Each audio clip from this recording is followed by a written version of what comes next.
Hello, my name's Alan Paul, and this is an unboxing video that we're doing here at Surprise Day Games for our latest game, The March of Progress, and I'm Alan Paul, the designer. Just to avoid glare on the camera, I've taken the liberty of shrink wrapping this particular copy. We can see the lovely artwork from Clements France there, the soldiers, and on the side we can see that this is number 3 in our Pocket Campaigns series, which started with the Cousins War. There's a lovely soldier here, and the back of the box you can see a bit of the content, and that we have partnered with Two Tomatoes and Frosted Games, so you can get this game in English, French, Spanish and German. So let's have a look inside without further ado. Removing the box. Okay, what have we got here? Well, we have a bunch of quite large cards. Let's take the shrink wrapping off these. Now there is a little strip around the centre you can use to take these off, which makes it a lot easier. Although I have got some scissors in case it gets a bit iffy. So let's get those off. There we go. These are the same size cards as our Cousins War card, which is 75 by 105 millimeters, so they are nice and chunky, and they have a good feel to them, nice and large. And we'll start with the cards. There is a whole bunch of wooden pieces as well, and rules and things. We'll come back to those in a second. So let's have a look at the cards. So what have we got here? Well, we have the cards for the introductory scenario. They've actually produced the cards in an order, in a sequence, which is quite rare. That's 8 cards you get for the introductory scenario for red. There's orange rather. There's an orange country card, initiative card, blue, orange, and a similar set of cards for the blue player. I'll focus in on these in just a second, with a country card there and a neutral country card and the sequence of play as well, sequence of actions. So if we zoom in on that a bit, we'll have a look at some of those first cards. So look at one of the country cards. They've come out extremely well. You can't quite see the detail of the map behind there because the video hasn't got quite enough clarity for that, but you get the general picture of that. Zoom out again, and some of these other cards you can see. Here we have the attack card with the nice meeples representing the soldiers on it. Strength card, all with the same nice logistical collection on the back. So that's the cards for the introductory scenario. So just put those to one side quickly.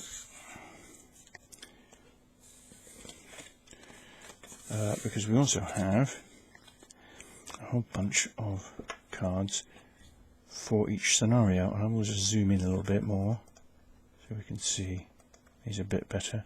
So we've got the Age of Marlborough, the play aid there, the Age of Marlborough. We have separate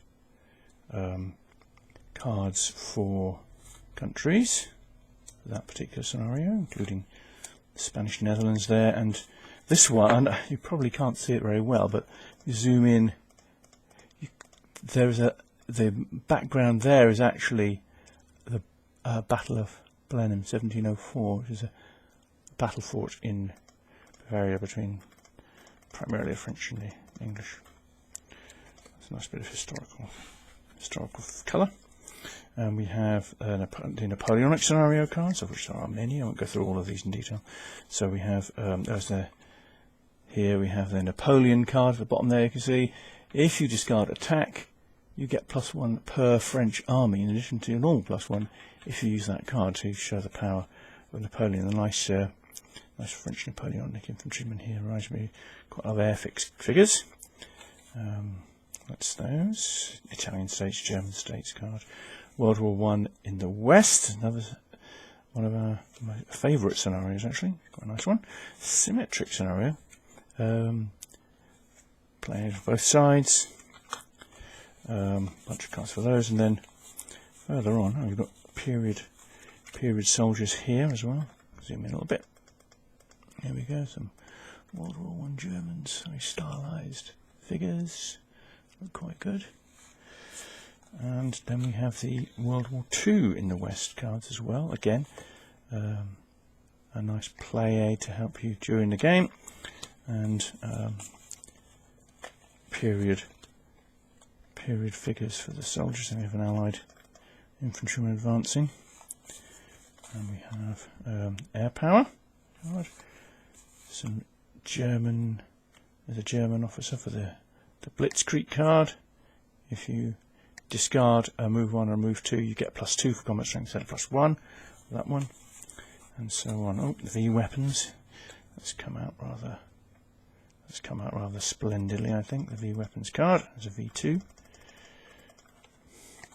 and World War II variant cards as well, with variant country cards for those particular variants. And finally, 3 cards which are specific for our 3-player variant, which was introduced during the Kickstarter campaign. So those are the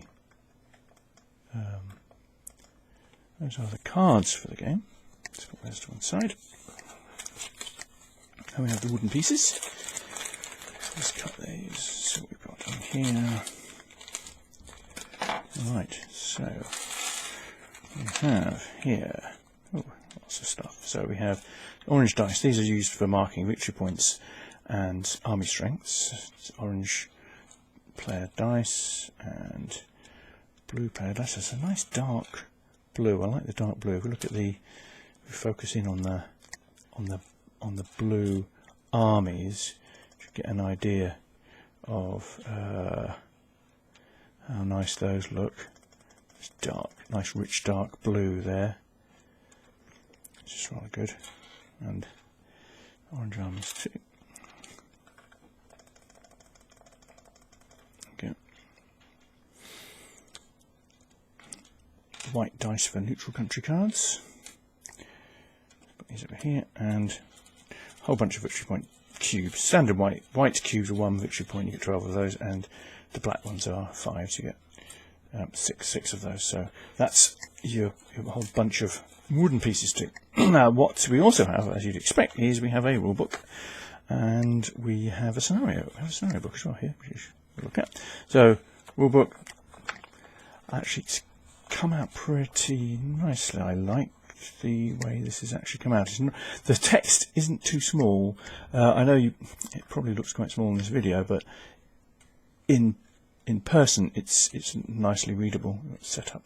Game setup, all the actions, and at the back you've got an example of play as well. So that should be, I think, easy to pick up. And the booklet is the scenario booklet. We've been through the scenario a little bit with the cards. You've got the Age of Marlborough here, rule changes, setup changes for that. Napoleonic one, similarly, rules changes, World War I in the West, World War II in the West, and at the end, the 3-player scenario rule book as well. Now, finally, in the box, you have a whole bunch of Ziploc bags. Now, I decided, because this is the way I sort mine out, that it might be a good idea to have quite a lot of these, because it means you can put your scenario cards in their own Ziploc. So I can keep all my Age of Marlborough cards, for example, in a nice big Ziploc bag. Like that. So if I want to play that scenario, I can just take those cards out, take out the standard cards for that scenario. I just substitute the Age of Marlborough cards for the ones in the standard introductory game here, and then I can play that particular scenario. Each scenario can have its own bag, making it much easier to play a selected scenario. So there we have the whole of the March of Progress. Let's just put that there. You can see it. to March of Progress. Thanks for watching.